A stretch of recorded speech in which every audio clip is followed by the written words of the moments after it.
Bienvenue à tous dans un nouvel épisode de Vivre en voyage, le podcast by Amé. Et maintenant, je suis aussi Amé Conti. Donc voilà, c'est trop drôle quand même la vie. Donc aujourd'hui, je vais continuer l'aventure du podcast, avoir raconté les aventures plutôt sur le podcast. Et donc, je m'étais arrêtée il y a 1 an. Donc voilà, ça c'est un peu les problèmes de ma vie. C'est que comme j'ai envie de faire 10 000 trucs à la fois, il n'y a pas trop de suivi. Mais bon, on est là, c'est tout ce qui compte. Et vous êtes là aussi puisque vous écoutez. Donc franchement, merci, ça fait plaisir. Et donc, la dernière fois, je m'étais arrêtée en 2021, MDR. On était rentré du Cambodge en France. On avait passé l'été en mode digital clochard en voiture en Europe, à donner des cours de français au McDo et à faire du camping sauvage dans des endroits improbables genre Monaco et je ne sais où. Et on était allé donc de France jusqu'en Angleterre et retour. Et donc après cette aventure, nous sommes partis donc au Népal. Et donc aujourd'hui c'est ça que je vais raconter. Voilà, qu'est-ce qu'on a foutu pendant 8 mois au Népal. Et c'est parti. Donc déjà pour aller au Népal, on est passé par ma compagnie d'avion préférée qui s'appelle Turkish Airlines, et donc on est allé à Istanbul, et ensuite de là on est parti en Turquie avec Abécédou couché par terre, qui est, pour ceux qui la connaissent bien sûr, ma meilleure amie d'enfance, Julie Abécédou quoi. Et donc on est arrivé, donc il faut savoir qu'à l'époque donc on vivait dans une précarité économique sans nom, et je n'arrive toujours pas à réaliser qu'on pouvait vivre à l'époque en se disant on s'en fout d'être toujours à zéro sur notre compte en banque, mais bon, c'était la Dolce Vita quoi. Et donc en fait on avait utilisé tout notre argent. Donc après notre trip, on est resté chez mon cousin pendant 2 semaines. On a donné des cours en ligne pendant 2 semaines pour avoir 400 € et pour se payer chacun un billet d'avion à 400 € pour partir en Turquie, au Népal. On est arrivé au Népal. Et pareil, on n'avait plus une thune. Et donc, on s'est mis à faire des cours en ligne pendant 2 semaines à Katmandou dans un hostel, un hostel. Ouais, en anglais, c'est hostel, une auberge de jeunesse, pendant 2 semaines pour se refaire 400 € et aller s'acheter des motos. Et pour partir faire le tour du Népal en moto. Donc, il faut savoir qu'en fait, Steven et moi, on savait pas conduire les motos manuelles. On avait déjà fait du scooter, mais jamais de moto. Et Abécédou, elle avait déjà fait de la moto. Donc, un jour, on a loué en fait une moto manuelle et un scooty. Et on est parti à l'aventure à 1h30 de Katmandou sur un point de vue magnifique où en fait, tu vois toute la chaîne des Himalayas.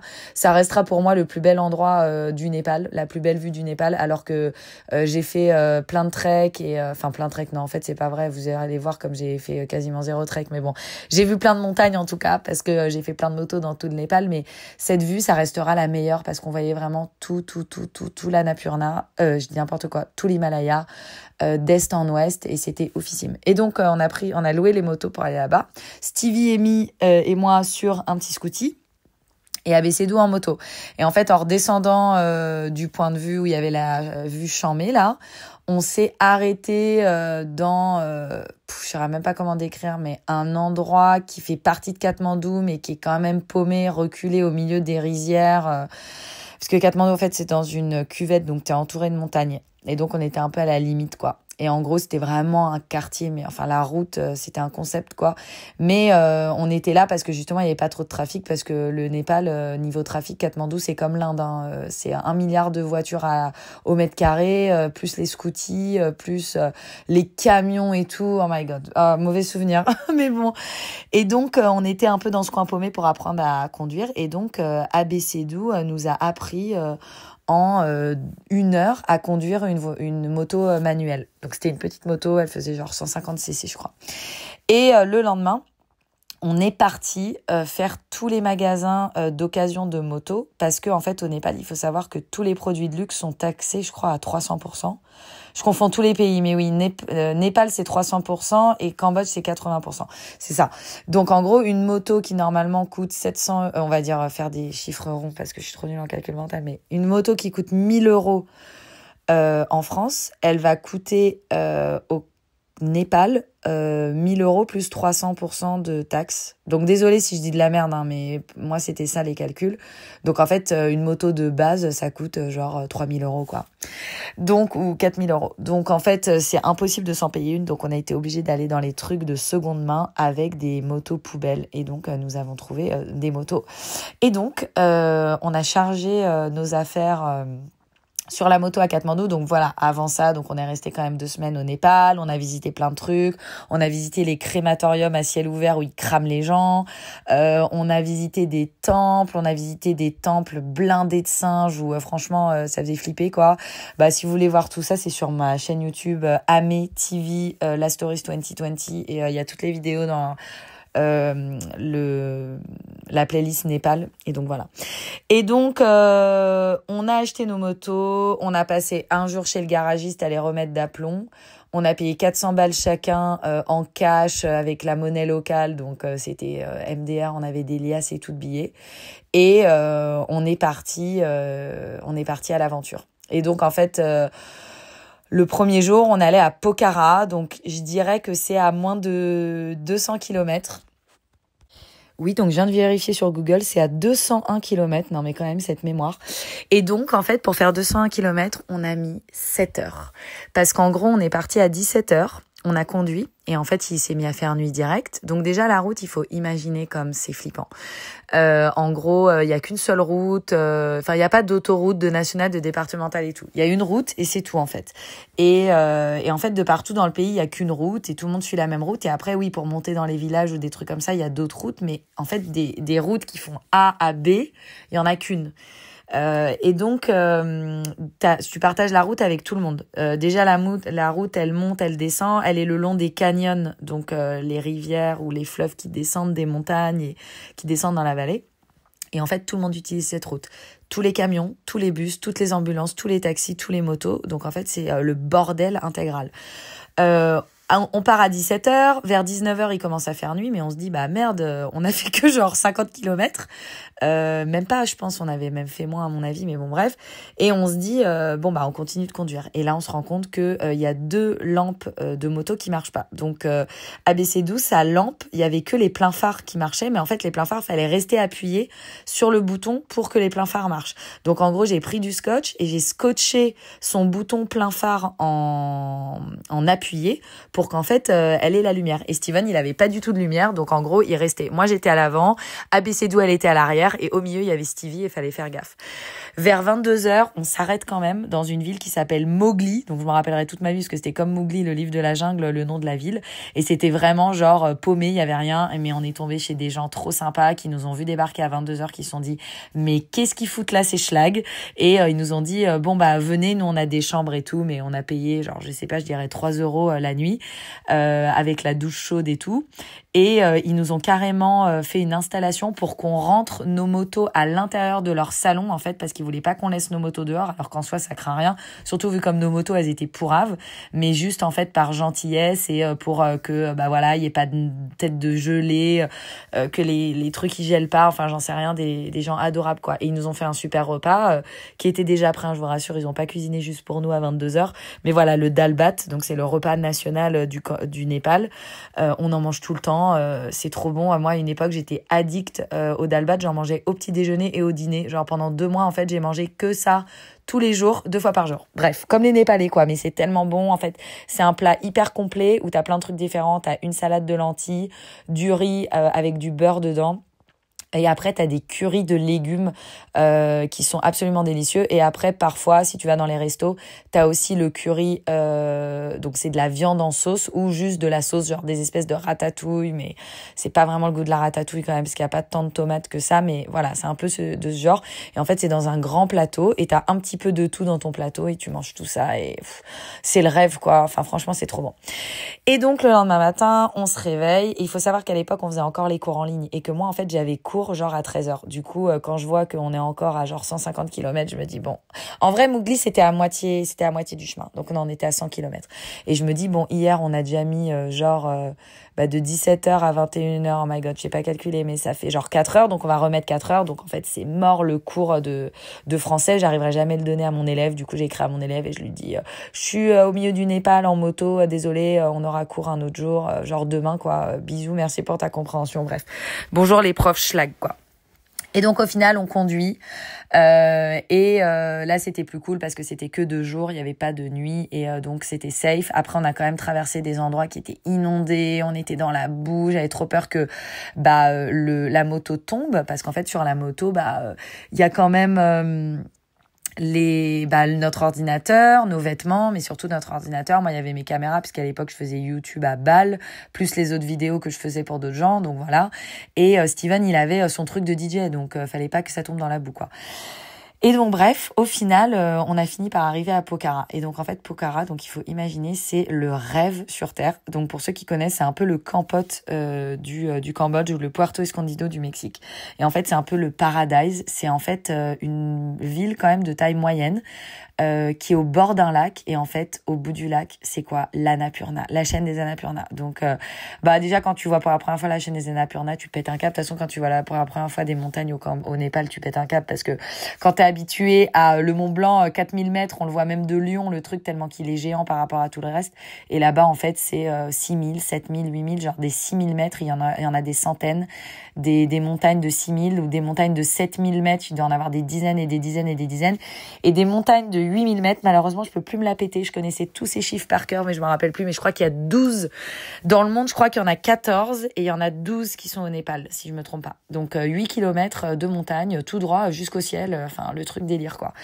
Et Pokhara, c'est t'as le lac, l'Annapurna, donc la chaîne. Donc, dans l'Annapurna, je crois qu'il y a 2 monts à 8000 et un à 7 et les autres sont à 6, et c'est juste trop magnifique, quoi. Et en gros, c'est au bout du lac. Enfin, tu pètes un câble.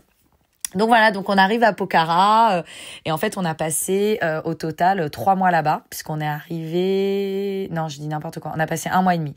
Et donc on a trouvé un Airbnb, on vivait dans le Airbnb, qu'on payait que dalle parce que le mec c'était le Covid, il y avait personne, on était encore en 2021, donc il y avait plus de Covid, mais c'était quand même hyper compliqué même pour venir au Népal. Et puis voilà, faut pas rêver, hein, le Covid, il y a qu'en France qu'il y a eu le truc du chômage partiel, hein, n'importe où ailleurs les gens ils ont juste arrêté de taffer ou perdu leur taf, et donc il a fallu des années pour que la classe moyenne mondiale se remette du Covid et se remette à voyager. Donc en 2021 c'était encore la dèche, quoi. Et après il y avait les gens comme nous qui bossent en ligne et qui vivent avec 10 euros par jour, mais bon c'est pas vraiment des touristes, quoi. On n'a pas trop fait marcher l'économie. On a bien sûr bouffé au resto tout le temps et on a fait des treks et tout, mais pareil pour les treks, on avait pris des guides. Je crois même pas qu'on ait déjà pris un guide, parce que le premier trek qu'on a fait à Pokhara, Steven il l'avait déjà fait. Alors, je vais vous raconter cette histoire. Donc, un jour, Steven, il nous dit... Oui, donc on vivait à Pokhara, on faisait nos cours en ligne, on allait au bord du lac, on allait sur le lac, on faisait de la moto aux alentours de Pokhara et tout. Et en fait, un jour, Stevie m'a dit « Ah, mais on va aller à un endroit magnifique, on va faire un DJ set. Donc en fait, moi, je vais mixer là-haut et toi, tu vas me filmer avec le drone, les caméras et tout. » Et donc, si vous voulez voir cette vidéo, elle est incroyable, c'est Poon Hill Mix, c'est sur YouTube, on l'avait fait pour une chaîne de télé, pour Dance TV, je crois. Et donc, c'est une chaîne YouTube, mais bref. Et donc, on part en moto dans le fond de la vallée.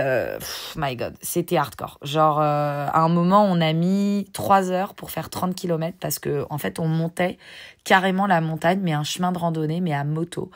Moi, j'ai failli passer par-dessus bord. On a dû traverser des cascades gelées.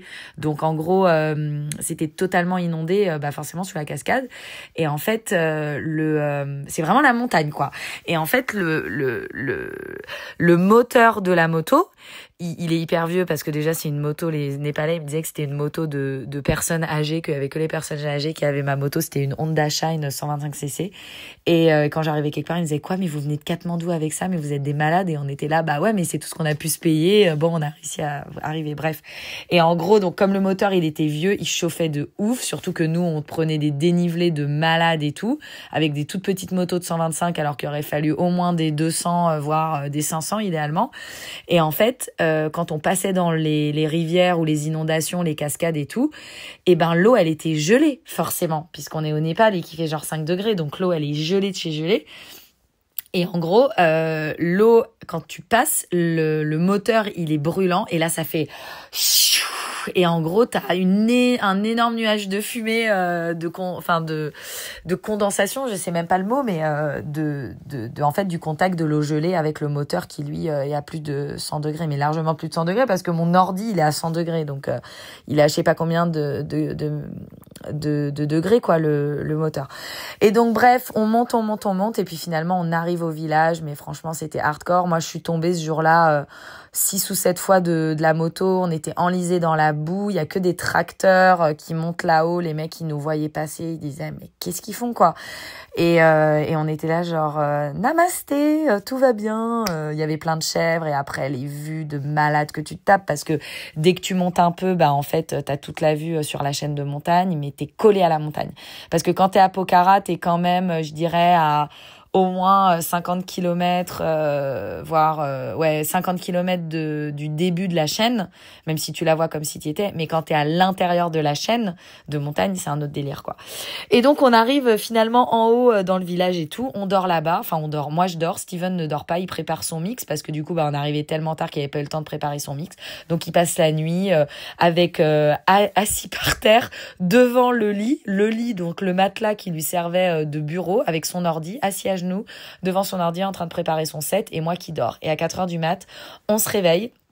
Un mec de l'hôtel nous aide à monter un speaker, donc une enceinte qu'on avait trouvée grâce au mec de l'hôtel, qu'un autre hôtel nous prêtait. Enfin, je vous dis hôtel, mais c'est pas vraiment des hôtels comme vous imaginez, quoi. C'est des gens qui ont des chambres chez eux, en fait, qui ont construit des habitations, on va dire, dans des endroits improbables où il y a pas de route, etc.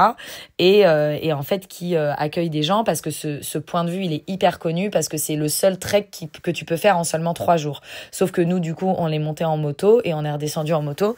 Et donc, on a juste marché le matin de 4h du mat au sommet. Je crois que ça met 1h30. On arrive en haut, on branche tout, machin et tout. Et là, méga lever de soleil de malade, bug informatique. En gros, l'ordi de Steven bug et en fait, il a dû redescendre et remonter. Mais le mec, je sais pas comment il a fait. Il a fait ce qu'on avait mis 1 heure à faire. Je crois qu'on avait mis 1 heure pour monter. Il a fait l'aller-retour en 1 heure. Il a couru en fait aller-retour pour aller chercher un câble pour rebooter son ordi. Et heureusement, ça l'a quand même fait parce qu'on était tellement en avance sur le sunrise. Et là, on a vu le lever de soleil. Et en fait, c'est comme dans l'avion. T'as une mer de nuages blanches, le soleil qui se lève au loin. Tout est orange, j'ai l'impression d'être dans l'avion, sauf qu'en fait, non. Et autour de toi, t'as des montagnes. Il y a des hélicoptères qui passent, parce qu'il y a tous les riches qui vont faire les pics, qui se font déposer en hélicoptère au base camp et qui ensuite vont gravir. Et en gros, les hélicoptères, ils sont sous toi. En fait, tu les vois passer, mais t'es au-dessus d'un hélicoptère alors que t'es sur Terre. Donc déjà, là, tu pètes un câble, tu te dis, mais qu'est-ce qui se passe, tu vois. Et bref, on filme le mix, il y avait des gens qui étaient là, on rencontre une meuf, elle est cambodgienne, donc là, pétage de câble. On habitait au Cambodge pendant 1 an et demi, on s'est rencontrés au Cambodge, Susodai Bong. Enfin bref, la meuf est cambodgienne déjà, je me dis, mais si merde l'univers, quoi. Et il y avait d'autres gens, il y avait des Indiens, il y avait des Népalais, et en gros, tout le monde dansait et tout. Enfin, c'était n'importe quoi, on faisait la teuf à 6h du mat, à 3800 mètres d'altitude, happy life, Stevie life, quoi. Et donc voilà, et après on est redescendu, etc. Donc après, on est resté à Pokhara, on a fait le Nouvel An, on a fait pas mal de soirées, on a rencontré les DJ locaux, les artistes locaux, on a fait pas mal de soirées avant le Nouvel An, autour du Nouvel An, il y avait quand même une communauté un peu yoga, tout le monde se retrouvait l'après-midi, le soir, autour du lac, on buvait des coups, on écoutait du son, enfin c'était vraiment trop bon délire. Et puis bon, à un moment, on s'est dit, bon bah c'est bien, ça fait 1 mois et demi qu'on est là, on fête Noël. Et puis, on se taille vers de nouvelles aventures parce que voilà, au final, on n'a fait qu'un stop. Même si on avait visité tous les alentours parce que du coup, tous les 2-3 jours, on partait faire des road trips pendant toute une après-midi. Quand on finissait les cours vers 13-14 heures, ensuite on partait à l'aventure, nanana. Donc, on faisait quand même des tours, mais rien à voir avec le vrai road trip. Et donc, on est parti à l'aventure et c'était vraiment un trajet de malade. On est parti avec un Indien qu'on a trouvé sur la route qui s'appelait Romy, qui était à moitié indien, à moitié espagnol. Enfin bref, un level, il y en a certains de vous qui le connaissent, MDR. Et en fait, Romy, c'est trop drôle parce qu'au final, après, on a vécu 1 an et demi avec lui, puisqu'ensuite, on est allé en vivre en Inde pendant 6 mois et on a vécu aussi avec lui et tout.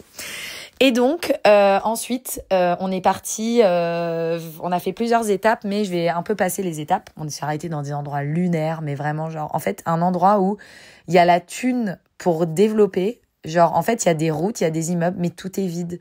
En fait, c'est genre le progrès arrive, mais en fait les gens sont pas prêts. Et en fait, tout le monde s'en fout. Et de toute façon, qu'est-ce que ça a apporté? C'est tellement un mode de vie différent que les gens. Enfin, bref, on a vraiment vu des villes qui étaient étranges, comme des villes fantômes. Et tu te dis ouais, à mon avis, tu retournes dans 5-10 ans, ça aura bougé. Mais là, c'était vraiment genre. Et puis il y a de la poussière partout, parce que tout est en construction. Enfin, bref, la modernité quoi.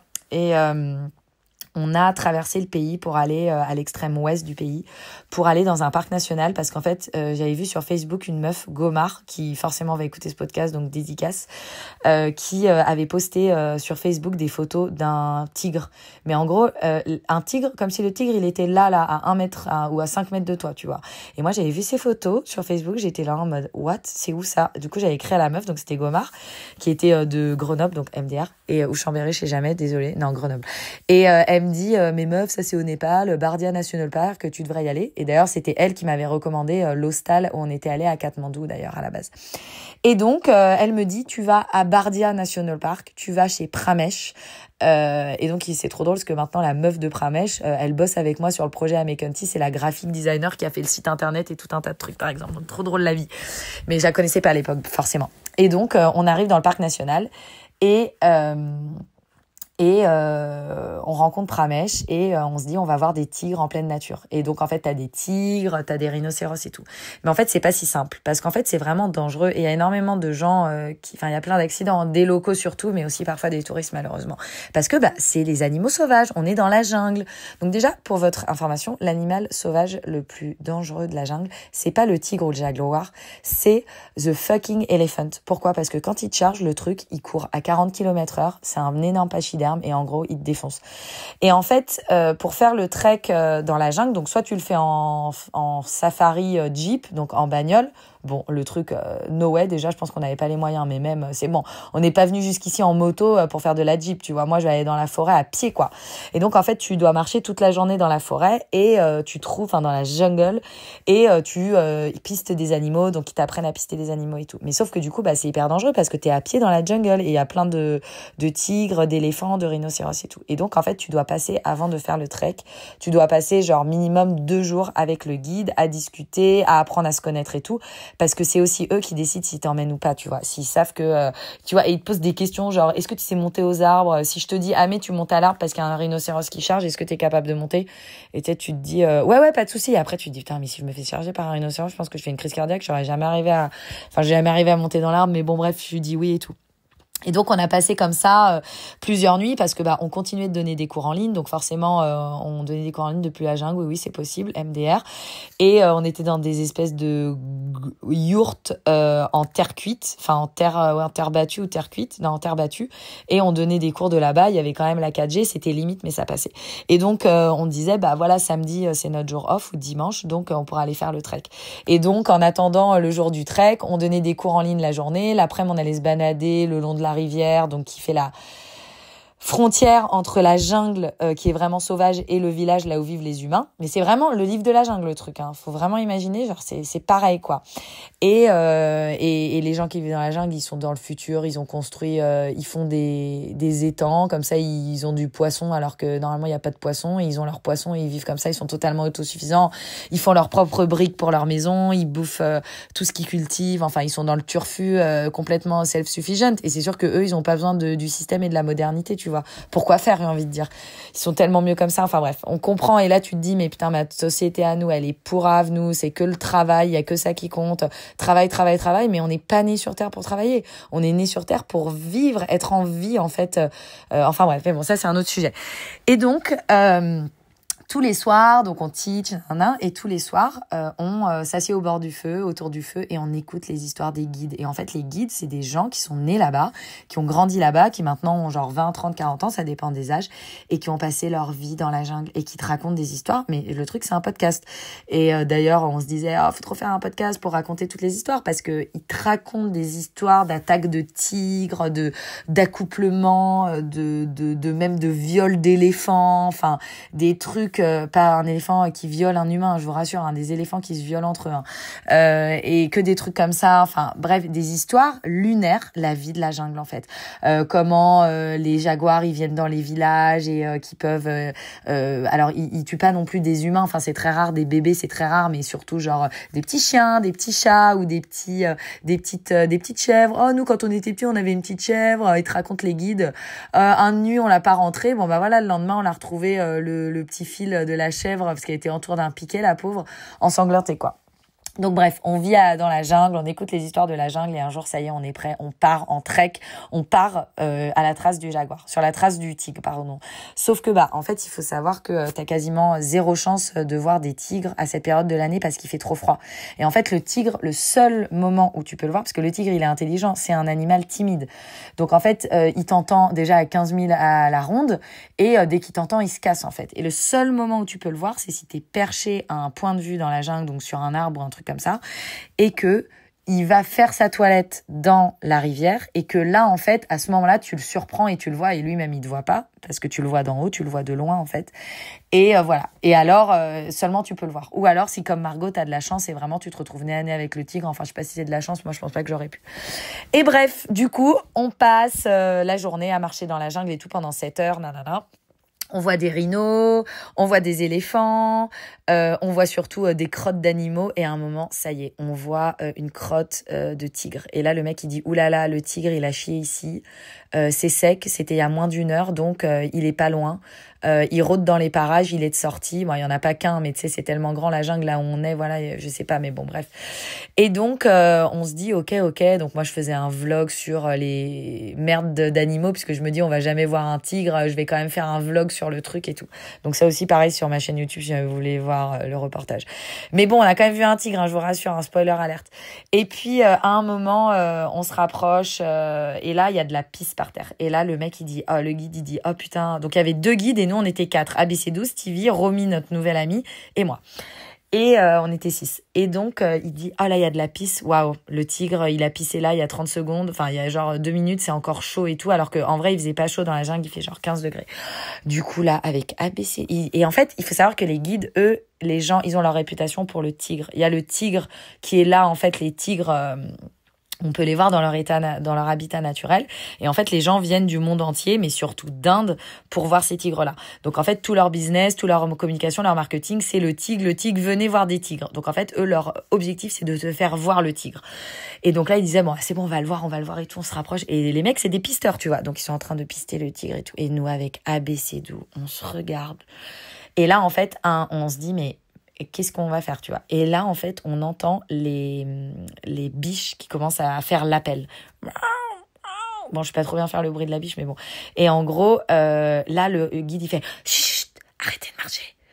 Alors là, en fait, c'est les biches qui appellent. Donc ça veut dire que le tigre, il est pas loin. Et en fait, elles se donnent le message les unes aux autres pour dire le tigre est là, le tigre est là. Et comme ça, en fait, tout le monde peut savoir où est tout le monde, mais sans être en danger. Et donc, Et donc là, avec ABC12, et en fait, on entend les biches, mais vraiment autour de nous, quoi. Une à droite, 2 minutes après, une à gauche, et 2 minutes après, une en face, et 2 minutes après, une à gauche. Donc vraiment un cercle. Et donc on capte que ça veut dire que le tigre, il est en train de tourner autour de nous, et qu'il est peut-être à genre 50 mètres, 100 mètres dans la jungle, peut-être même 30 mètres, enfin bref. Avec ABC12, on se regarde, là, on commence à chier dessus. Et en fait, là, il y avait plein de feuilles mortes par terre. Et du coup, je commence à shooter dans les feuilles mortes. Et les guides, ils sont là, genre, chut, faites pas de bruit et tout, faut qu'on voit le tigre. Et moi, je fais là, oh, désolé, genre, la grosse débile qui a rien compris. Et ABC12, elle capte et elle fait pareil, tu vois. On fait du bruit pour que le tigre, il dégage, en fait. Parce que nous, on n'a pas envie de se retrouver avec un tigre, tu vois. Et là, en gros, le guide, il voit de l'herbe tout enfoncée. Et il dit, oh, le tigre, il était là, il était allongé là il y a 2 minutes et il vient de partir. Et là, on se dit, bon, bah, c'est la fin du monde. Et donc, au final, on va dans une tour, enfin, on continue de marcher et tout, on entend les biches, on est toutes cachées dans les bosquets, enfin, le long des rivières. Enfin, faut voir la scène, on est cachés dans les bosquets pendant des heures, on écoute les trucs et tout, on essaie de voir les tigres. Et à un moment, ça y est, on voit le tigre et donc il est dans la rivière et nous, en fait, on est au-dessus sur un point de vue et en fait, on arrive à le voir d'assez loin quand même, mais on le voit quand même, mais heureusement parce que franchement, j'aurais pas voulu être en face de lui, quoi. Et c'était magnifique. C'est un des plus beaux trucs que j'ai vu de ma vie. C'est en fait le plus beau du tigre pour moi, c'était le blanc de son cou. C'est plus blanc que la neige en fait. Il y avait rien de plus blanc, de plus pur. C'est vraiment de la fourrure blanche d'une beauté. Enfin, et en plus ça contraste avec le orange et ouais, c'était vraiment magique. Donc voilà. Donc au final, on a vu le tigre, on est resté en vie. Donc voilà, donc après ça, qu'est-ce qu'on a fait? Donc on est resté dans la jungle pendant 2 semaines, on a rencontré une anthropologue de la jungle qui était française bien sûr et qui était trop géniale d'ailleurs cette fille, qui nous a emmenés dans sa famille chez qui elle faisait sa thèse depuis 3 ans, elle nous racontait tout, on était là en mode mais en fait future Isna quoi, enfin c'était incroyable. Ensuite, on a repris la route pour aller dans la ville où est né Bouddha, à Lumbini. Donc voilà, c'est une ville qui est dédiée à la naissance de Bouddha. T'as plein de temples du monde entier, enfin de tous les pays bouddhistes et tout. C'était vraiment magique. On a vu apparemment la pierre là où Bouddha est né vraiment. Et donc c'était vraiment bien. Et ensuite, on est reparti à Katmandou. Enfin, on a fait d'autres arrêts entre-temps, je me rappelle plus, mais on s'est arrêté à d'autres endroits par-ci par-là.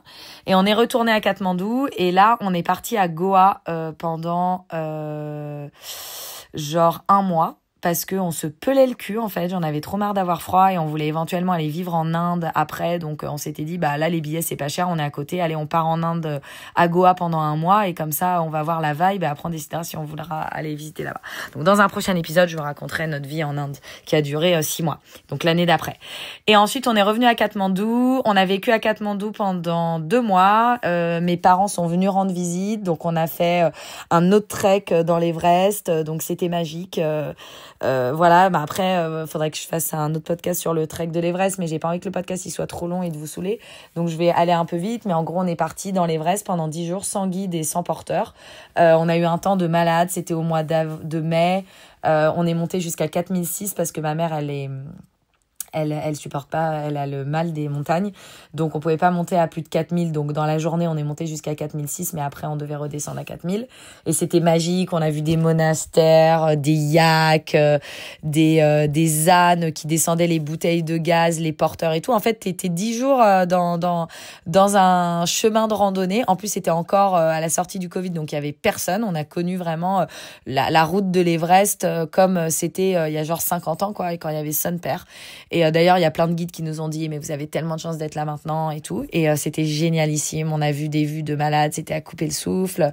Et on est allé dans des villages qui sont à 10 jours de marche de la première route où un tracteur peut passer. Je vous parle même pas d'un camion ou d'un bus ou d'un camion de livraison, hein. C'est vraiment paumé, quoi, et c'est un autre monde et c'est magique et ouais, j'ai vraiment adoré et c'était vraiment un autre mode de vie. Enfin, genre en fait, ils ont tout ce qu'on a mais d'une autre manière.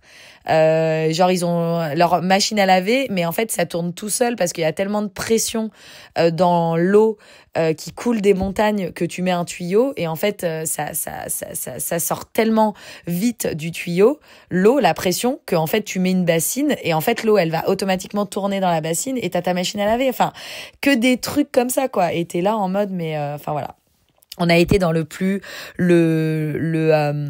comment ça s'appelle, le pub irlandais le plus haut du monde. Donc il est à Namche. Namche, je crois que c'est à 3008 parce que c'est juste en dessous de 4000. Donc voilà, MDR, on a joué au billard en buvant des pintes dans un pub irlandais en haut de l'Himalaya. Enfin, que des trucs lunaires. Enfin voilà, c'est l'Everest, quoi. C'est un autre monde, c'est Disneyland. Et voilà, des vues de ouf, des monastères, bon ça je l'ai déjà dit. Et puis voilà, on s'est rapprochés. Ensuite, on est revenu à Katmandou. Donc on est monté pendant 10 jours à l'Everest, on est redescendu pendant 7 jours, on est redescendu pendant 3 jours. Ensuite on est retourné à Katmandou, ensuite on est dans un autre parc national, on est allé voir des rhinocéros, des ours et tout avec les parents. Et après c'était fini. Après, on est allé, je ne sais plus, je me rappelle plus. Après, je sais qu'on a vécu en Turquie, mais ce sera dans un prochain épisode parce que là, faut arrêter. Je voulais faire que 25 minutes, on est à 33 minutes. Donc, merci d'avoir écouté ce podcast. Je vais pas faire de montage audio sur ce podcast, donc désolée s'il y a beaucoup de blancs, s'il y a beaucoup de si j'ai fait des erreurs ou si parfois on n'entend pas hyper bien ce que j'ai dit, mais si je dois faire le montage, enlever les et tout, en fait, je mets trop de temps et je poste jamais le podcast. Donc voilà, il est tel quel, brut tel que je viens de vous le faire. Dans le prochain épisode, je vous raconterai la suite. Donc, faut juste que je me rappelle de ce qu'on a fait. Mais on était en Turquie, ça c'est sûr. Et ensuite, on est parti en Inde. Et donc, je vous raconterai comment on a vécu en Inde pendant 6 mois, qu'est-ce qu'on foutait là-bas, comment c'était l'Inde. Voilà. Et puis, à l'occasion, je referai un autre podcast sur le Népal parce qu'il y a tellement plus de choses à dire et à raconter. Mais ce sera pour une prochaine fois. Merci d'avoir écouté ce podcast. J'espère que ça vous a plu. N'hésitez pas à me dire dans les commentaires ce que vous avez le plus aimé sur le podcast et ce que vous avez le moins aimé. Comme ça, moi, je peux me dire, vous aimez bien les petites anecdotes, ok, je raconte plus. Vous aimez plus les conseils ou les vraiment détails d'itinéraire, ok, je vais raconter plus que ça. Vous avez trouvé que c'était long quand je racontais telle chose trop en détail, ok, moi je vais m'améliorer. Comme ça, je vais essayer de vous faire des podcasts où je peux vous raconter vraiment tout et ça vous intéresse et ça vous saoule pas. Pourquoi je vais vous raconter ? Parce qu'en fait, moi j'ai vraiment besoin d'exprimer tout ce que j'ai vécu et tout ce que j'ai expérimenté là-bas. Parce qu'en fait, ça m'a sauvé la vie, ça a sauvé mon âme, ça a mis un sens à ma vie, en fait, toutes ces expériences. Et j'ai vraiment besoin de l'exprimer parce que je me dis que ça peut aussi aider d'autres gens, leur donner envie de partir, de se dire, mais en fait c'est bon, on peut partir en voyage à l'autre bout du monde ou même aller vivre à l'étranger, c'est pas la mer à boire, tout le monde peut le faire, oui, tout le monde peut le faire, tout le monde peut le faire, tout le monde peut le faire, tout le monde peut le faire. Et donc c'est pour ça que je veux aussi partager à travers mes podcasts, parce que je veux montrer que c'est possible, c'est hyper simple, il n'y a rien de plus simple, il suffit de le faire. Et puis surtout, parce que moi, ça m'a grave aidé et que j'ai envie de partager ça pour faire un monde meilleur, en fait. Voilà, tout simplement. Sinon, je m'appelle Amé, vous pouvez me suivre sur Instagram, amé.everything, parce que j'ai everything tatoué sur la lèvre en mode punk. J'ai les cheveux roses, je suis lyonnaise, j'ai 32 ans. Life is a dream et maintenant je suis peintre et parce que justement tous ces voyages, tout l'univers, les humains que j'ai vus autour du monde, ils m'ont tellement inspiré que j'ai commencé à faire de la peinture. Et donc voilà, si vous voulez voir mes trucs de peinture, c'est Amé Cunty, Kunty, oui, comme Little Cunt. À bientôt pour un autre podcast. Happy Life. Merci d'avoir écouté. Bisous.